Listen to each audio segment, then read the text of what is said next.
घरोघरी मातीच्या चुली मालिकेच्या 18 ऑक्टोबरच्या भागात जानकी ऐश्वर्याला विचारते की काय ग ऐश्वर्या, मटरची भाजी तुला येते का बनवायला? गुलाबदादांना बनवायला येत नाही म्हणून म्हणते आहे मी. तेव्हा ऐश्वर्या गुलाबचा अपमान करते व म्हणते की कशाला ठेवला ह्या अशा युजलेस नोकरांना, आणि तू भाजी बनवायला मला का सांगते आहेस? तू आहेसच की. तेव्हा तिथे जानकी म्हणते की आणि मी करणारच नाही असं म्हटले तर? तेव्हा ऐश्वर्या म्हणते की तर मग तू एक काम कर, आईना प्रश्नांची उत्तरं तूच दे. आता पुढे जे काही करायचं आहे ते तू कर. आणि तसंही मला नाही वाटत की तू असं काहीतरी करशील, कारण तू स्वयंपाक नाही केला तर घरातले सर्वजण उपाशी राहतील. बघ तुला काय करायचं आहे ते कर. तर पुढे ऐश्वर्या जानकीचा अपमान करते. ती तिला सांगते की तुला साखरेचा पाक माहिती आहे का? तो असा मिठ्ठ गोड असतो, अगदी तीच आहेस तू, जो की जास्त खायला आवडत नाही.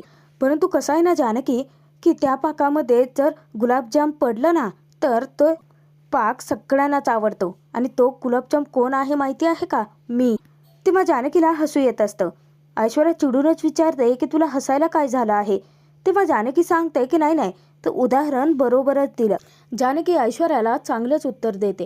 ती म्हणते की कसं आहे ना, आता गुलाबजाम जे आहे ते तेलात तळ किंवा तुपात तळ, ते लागतं बेचवच. परंतु तेच गुलाबजाम जर साखरेच्या पाकात पडलं आणि त्याने तो साखरेचा पाक ऑब्झर्व केला ना, मग त्याला चव येते. तसाच बेचवपणा तुझ्यात आहे. आणि ऐश्वर्या काय आहे माहिती आहे का? गुलाबजाम असाच तळल्यानंतर कोणी खाणार नाही अगं. सगळेजण थुतूच करतील. तुझ्या वागण्यामुळे सगळेजण तेच करत राहतील. जानकीने अगदी ऐश्वर्याला तिच्याच भाषेत उत्तर दिलेलं असतं. तर ऐश्वर्या तिथे म्हणते की जानकी तू मला तुझ्या बोलण्यात अडकवशील ग, परंतु या घरात तुझं काय स्थान आहे ना ते लवकरच मी तुला दाखवून देईन. आणि तसंही मी तुझ्या हातातून सगळं काही काढून घेतच चालले आहे ना. हे घर, इथली माणसं आणि ह्या किल्ल्या. आणि या फक्त किल्ल्या नाही आहेत जानकी, ही आहे घराची सत्ता, जी की आता माझ्या हातात आहे. असं म्हणत ज्यावेळी ऐश्वर्या चावी उंचावते तेव्हा तीच चावी जानकी पकडते. आणि जानकी ऐश्वर्याला सांगते की खरं आहे ऐश्वर्या, ह्या फक्त किल्ल्या नाही आहेत, ही आहे लक्ष्मी, सरस्वती आहे. अगं या किल्ल्या कमरेला लावून मिरवणं, त्याने या घराची जबाबदारी तुझ्या हातात येणार नाहीये. आईने तुझ्यावरती विश्वास ठेवून खूप मोठी जबाबदारी दिली आहे तुला, ती जबाबदारी पार पाड. असं जानकी तिथे ऐश्वर्याला सल्ला देते. तर जानकी पुढे ऐश्वर्याला तिच्याच भाषेत सणसणीत उत्तर देते की तुझी कुर्मी तुला लगलाव, आणि माझा चांगुलपणा माझ्याकडे. माझ्या चांगुलपणाचा मी कोणाला त्रास होऊ देत नाही आणि मलाही करवून घेत नाही. त्यामुळे तू तुझं बघ. आणि हे राहिला प्रश्न या किल्ल्यांचा, तर बेईमानीने मिळवलेली ही सत्ता तू सांभाळ, मी माझी माणसं आणि घर सांभाळते. असं म्हणत जानकीने चांगलाच ऐश्वर्याचा माज उतरवलेला असतो. जानकी तिथे आता ऐश्वर्याला म्हणते की कर, भाजी करायची होती ना. बरं ऐश्वर्या, नानांचं मृत्यूपत्र तूच बदललं ना? असं जानकी ज्यावेळी विचारते तेव्हा ऐश्वर्या हादरून जाते. तर तिथे आता जानकी म्हणते की मला माहिती आहे हे कारस्थान तुझंच आहे, परंतु करत असताना ना थोडा चांगुलपणा दाखवायला हवा होता, इतकंच. फक्त आता ना नाना शुद्धीवरती येऊ देत. मग आता पुढे काय होणार आहे ते वेगळं तुला सांगत बसायची गरज नाहीये. असं तिथे आता उत्तर देत जानकी तेथून निघून जाते. ऐश्वर्या चांगलीच तोंडावर पडलेली असते. तर त्याचनंतर ऐश्वर्या रूममध्ये आलेली असते व तिला ज्या तिजोरीच्या चाव्या मिळालेल्या असतात, घराची जबाबदारी मिळालेली असते, त्याचा आनंद ती साजरा करत असते. इतक्यातच सयाजीरावांचा तिला फोन येतो. सयाजीराव तिथे विचारतात की सगळं काही ठीक आहे ना. तेव्हा तिथे आता ऐश्वर्या त्यांना आनंदाची बातमी देते, जी की त्यांच्यासाठी आनंदाची असते. फायनली नानासाहेबांच्या या बंगल्याच्या तिजोरीच्या चाव्या माझ्या हातात आल्या आहेत. तेव्हा सयाजीराव म्हणतात की पोरी, आपला पॅटर्नच वेगळा आहे. तेव्हा तिथे ऐश्वर्या सांगते की हो ना दादा, आपण ना वरून जरी सगळं काही अलबेल दाखवत असतो तरी आतनं सर्व काही पोखरलेलं असतं. आणि तीच अवस्था आता नानासाहेब रणदिवेंची आहे. आणि नानासाहेब तर काय, आता उठायचं नाव देखील घेत नाहीत.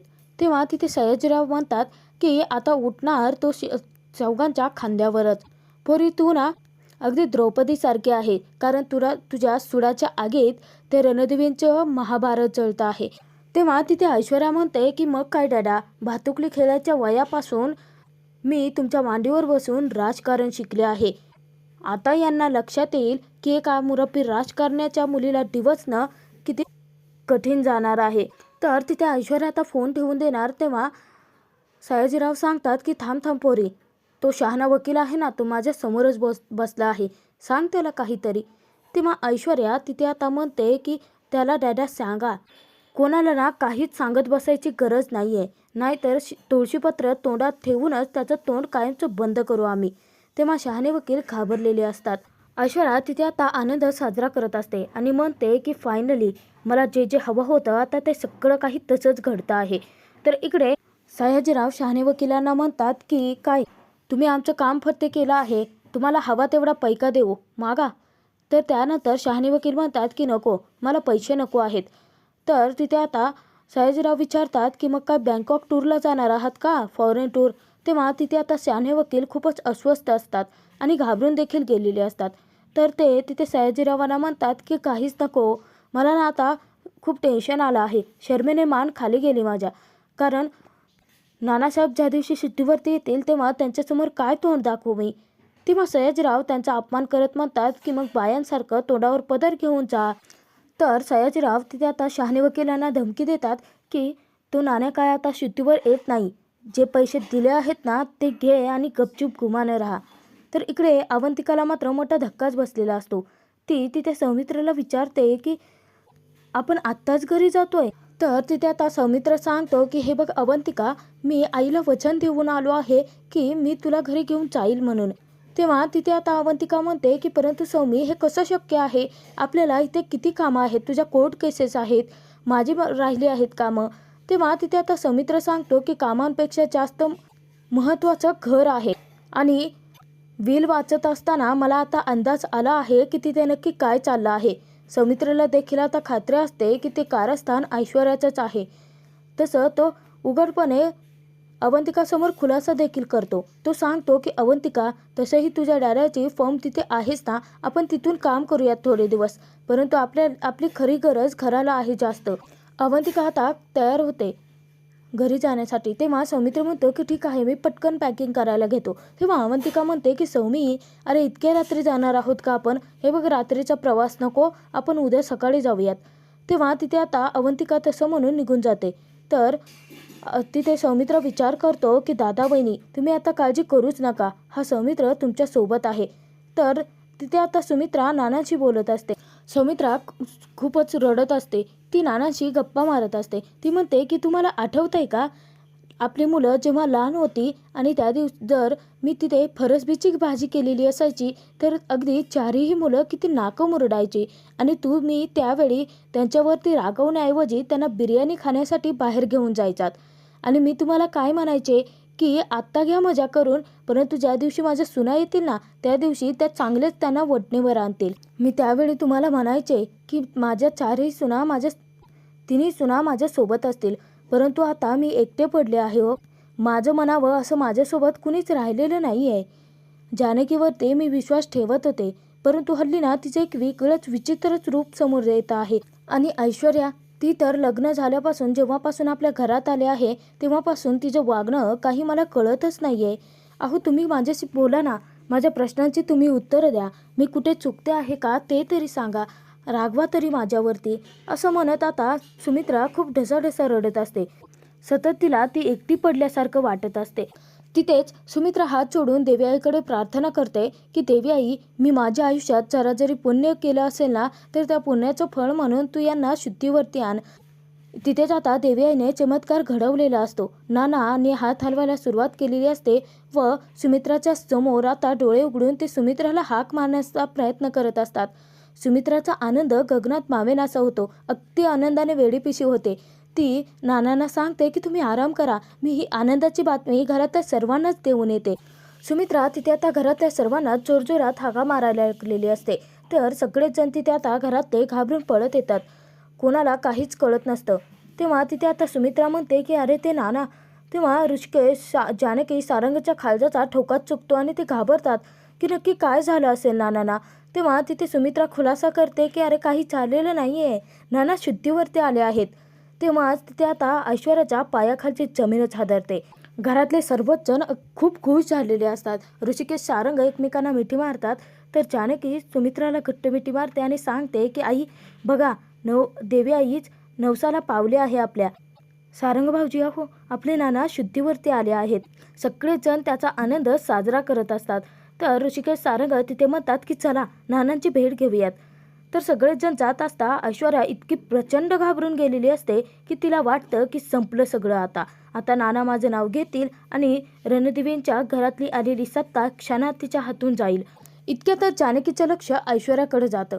ऐश्वर्या घाबरतच आता थरथरत्या पायांनी पायऱ्या उतरते व ज्यावेळी जानकीच्या समोर येते तर जानकी खूप रागाने तिच्याकडे पाहत असते.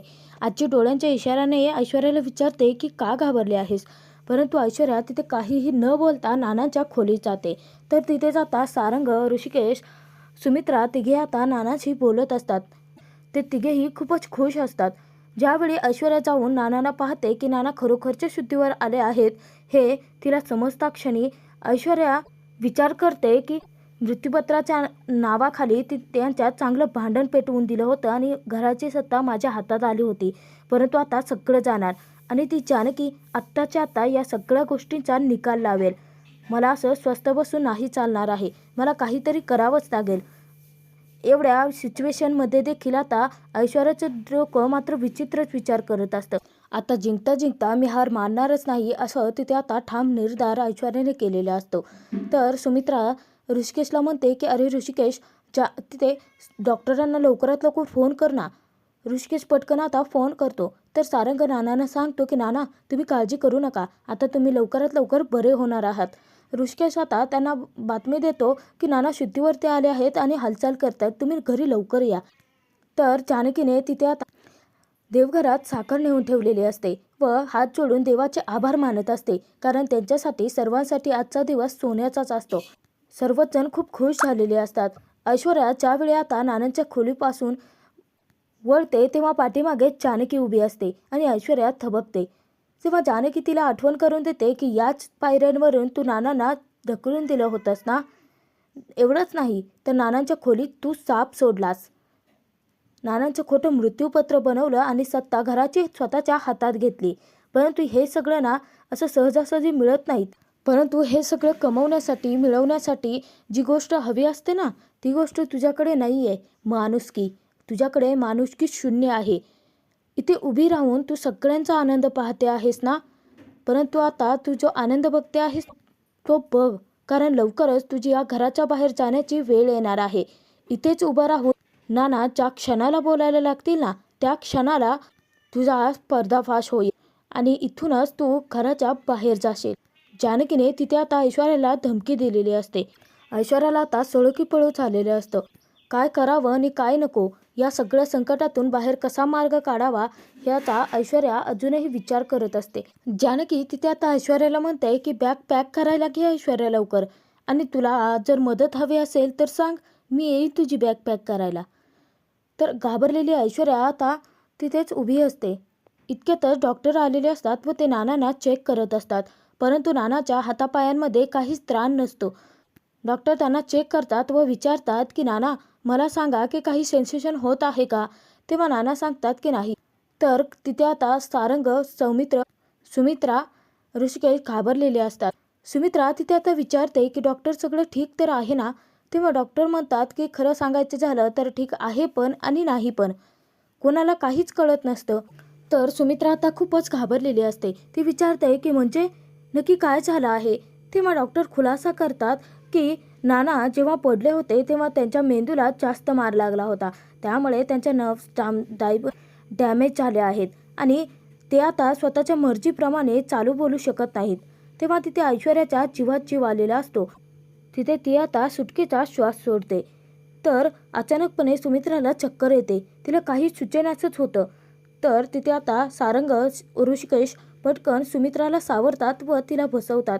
सारंग तिथे आता डॉक्टरांना विचारतो की मग नाना या परिस्थितीतून बाहेर कधी पडतील, म्हणजे ते लवकरात लवकर बरे कसे होतील. तर डॉक्टर तिथे आता सारंग ऋषिकेशला सांगतात की हे बघा नाना फिजिओथेरपीच्या मदतीने सुखरूप बरे होऊ शकतात, परंतु त्याला देखील थोडासा फार वेळ लागेलच. ऐश्वर्याचा आता सुटका झालेली असते आणि ऐश्वर्या तिथे आता समोर येते आणि डॉक्टरांना विचारते की म्हणजे नाना काहीच बोलू शकत नाही आहेत का, आणि जर आम्ही त्यांना काय हवं काय नको हे जर विचारलं तर काहीच बोलता नाही येणार त्यांना. ऐश्वर्याला फक्त माहिती काढून घ्यायची असते. तेव्हा तिथे आता डॉक्टर सांगतात की हे बघा, त्यांची एक बाजू लुळी पडली आहे, परंतु दुसरी बाजू सक्षम आहे. ते हाताच्या इशाऱ्याने दाखवू शकतात. डॉक्टर तेथून आता निघून जातात. सारंग त्यांना सोडायला जातो. तर ऐश्वर्या आता विचार करते की बरं झालं, नाना आत्ता सध्या तरी चालू बोलू शकत नाहीत आणि उठून बसूही शकत नाहीत, परंतु ते हाताच्या इशाऱ्याने तर सगळं काही सांगू शकतात. हे म्हणजे असं झालं आहे की दोधारी तलवारीमध्ये मी अडकले आहे, परंतु त्याचे घाव माझ्यावरती बसून रक्त नको सांडायला. जे काही रक्त सांडायचं आहे ते जानकीचंच सांडू दे, असं तिथे आता मनोमन ऐश्वर्या विचार करत असते. जानकी देवघरात आलेली असते. देवांना फुले वाहत ती देवाकडे प्रार्थना करते की देवा, तू माझं ऐकून नानांना बरं केलं. काय आणि कसे आभार मानू तुझे कळत नाहीये. तुझी कृपादृष्टी आमच्या घरावरती अशीच राहू देत, असं प्रार्थना करत तिथे जानकी नमस्कार करते. इतक्यातच पाठीमागून ऋषिकेश आलेला असतो. तर ऋषिकेश जानकीला म्हणतो की जानकी, आत्ताच डॉक्टर येऊन गेले आहेत, नानांना तपासून गेले आहेत. तेव्हा जानकी खूप खुश असते आणि ती विचारते की सांगा ना, नाना आपल्याशी कधी गप्पा मारणार आहेत, कधी बोलणार आहेत. तेव्हा तिथे ऋषिकेश म्हणतो की जानकी, अगं डॉक्टरांनी सांगितलं आहे की नाना लवकरच बरे होतील. थोडाफार वेळ लागेल त्यांना बरं होण्यासाठी, परंतु ते रिस्पॉन्ड करू शकतात हाताने. तर त्याचनंतर ऋषिकेश जानकीला सांगतो की आत्ता कळेल. आता नाना स्वतःहूनच सांगतील की त्यांना जिन्यावरून कोणी ढकलून दिलं होतं ते. तेव्हा जानकीला आता मोठा धक्काच बसतो. सत्य बाहेर पडण्याची आता वेळ आलेली असते. हा भाग इथेच संपतो. पुढील भागात आपण पाहणार आहोत. तर घरातले सर्वच जण आता एकत्र जमलेले असतात. तर घरातले सर्वच जण नानांना तिथे प्रश्न विचारतात की सांगा नाना, तुम्हाला जिन्यावरून कोणी ढकलून दिलं होतं. तेव्हा सारंग, शर्वरी, ऋषिकेश देखील म्हणत असतात की बोला नाना, तुम्हाला या दोघींपैकी कोणी जिन्यावरून ढकलून दिलं होतं, सत्य सांगा नाना. तेव्हा तिथे आता ऐश्वर्या नानांकडे पाहत असते. तर जानकी समोर येते आणि म्हणते की नाना, तुम्ही सांगा, कोणाला काहीच घाबरायची गरज नाही आहे इथे. तर त्याच वेळेस नाना आपला हात वर करतात व ऐश्वर्याकडे बोट दाखवतात. तेव्हा ऐश्वर्याला मोठा धक्काच बसतो, परंतु खरा धक्का घरातल्या सर्वांना तेव्हा बसतो की ज्यावेळी नाना ऐश्वर्याकडे दाखवलेलं बोट जानकीकडे घेतात आणि नानांना जिन्यावरून जानकीने ढकललं होतं. हे तिथे आता ऐश्वर्या मोठ्याने कांगावं करत म्हणायला लागते की बघा, नानांनी स्वतः सत्य सांगितलं आहे की जानकी वहिनींनीच नानांना ढकललं होतं. तेव्हा ऋषिकेश, सारंग, शर्वरी, सुमित्राला मोठा धक्का बसलेला असतो. परंतु नाना अचानकपणे असे का वागले असतील आपल्यासोबत, या धक्क्यात जानकी